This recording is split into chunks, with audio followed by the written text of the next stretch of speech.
নমস্কার, আমি Surabhita. Welcome to my channel ancient flavour of India. আজ আমি নতুন রেসিপি নিয়ে হাজির হয়েছি, চিংড়ি মাছের পুর ভরা পটল। তাই প্রথমেই পটলগুলোর কিছুটা হালকা করে খোসা উঠিয়ে নিতে হবে। তারপর আস্তে আস্তে পটলের ভিতরগুলো থেকে দানাগুলো বের করে নিতে হবে। বেশি চাপ দেওয়া যাবে না, তাহলে পটলগুলো ভেঙে যেতে পারে। সবগুলো পটল থেকে আমি পটলের দানা বের করে নিয়েছি। এই দানা আর কিছুটা চিংড়ি মাছ নিয়ে আমি ভালোভাবে এটাকে পেস্ট করে নেব, যেটা আমাদের পটলের পুর ভরতে লাগবে। এর মধ্যে দিয়ে দেব 1 চামচ কাঁচা লঙ্কা আর আদা বাটা। ভালোভাবে পেস্ট হয়ে গেলে কড়ায় তেল গরম করে এর মধ্যে আমি পটলগুলো ভেজে নেব।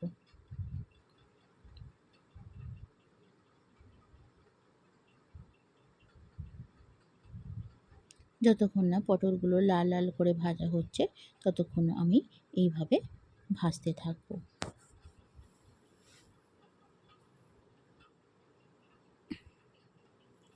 দেখতেই পাচ্ছেন পটলগুলো বেশ লাল লাল ভাজা হয়ে গেছে। আমি একে একে পটলগুলো তুলে নেব।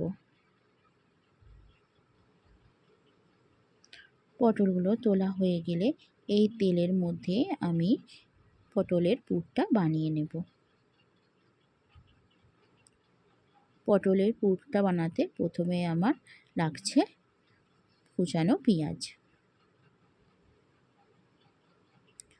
কুচানো পেঁয়াজগুলো ভালোভাবে লাল করে ভেজে নেব। দেখতেই পাচ্ছেন বেশ লাল করে ভাজা হয়ে গেছে। এবারে এর মধ্যে আমি আগে থেকে বেটে রাখা পেস্টটা দিয়ে দেব।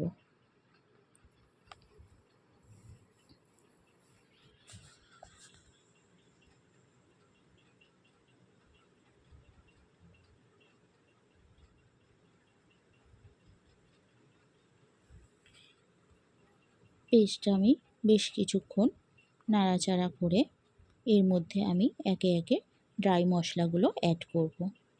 প্রথমে দেব টারমারিক পাউডার,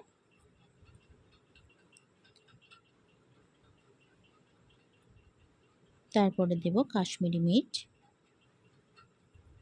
জিরা পাউডার আর সল্ট অ্যাড করব। এবারে আমি ভালোভাবে একে মিশিয়ে নেব যতক্ষণ না আমার এর জলটা শুকিয়ে যাচ্ছে।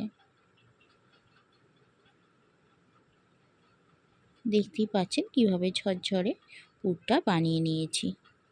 এবার আমি এটা উঠিয়ে নেব।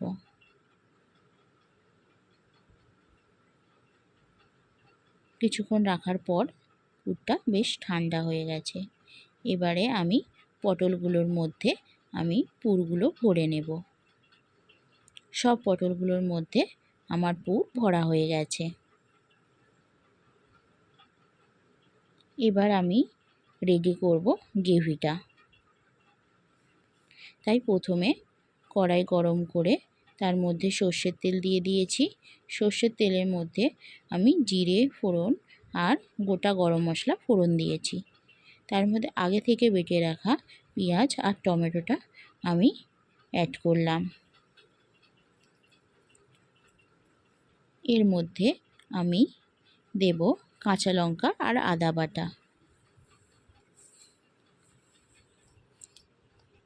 এবার বেশ কিছুক্ষণ আমি নাড়িয়ে চাড়িয়ে নেব।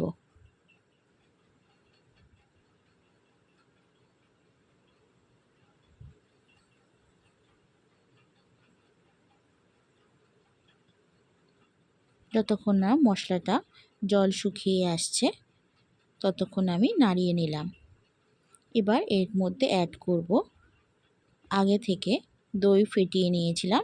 দইয়ের মধ্যে লঙ্কা গুঁড়ো, জিরে ধনে আর হলুদ গুঁড়ো মিশিয়ে নিয়েছিলাম, আর একটু সল্টও দিয়ে দিয়েছিলাম।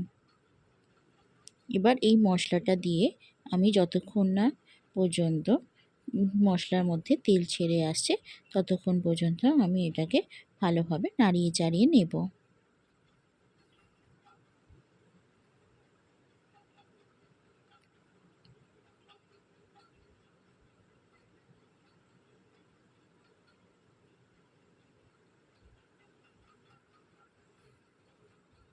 দেখতেই পাচ্ছেন মশলা থেকে তেল ছেড়ে গেছে। এবার আমি ভালোভাবে আবার একটু মিক্স করে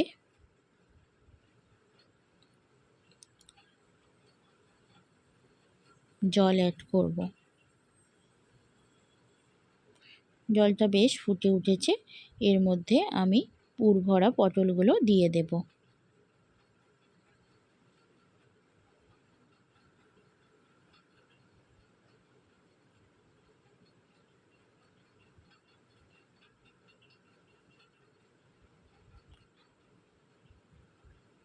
বেশ কিছুক্ষণ হতে দেব, যতক্ষণ না আমার এটা জল কিছুটা শুকিয়ে আসছে।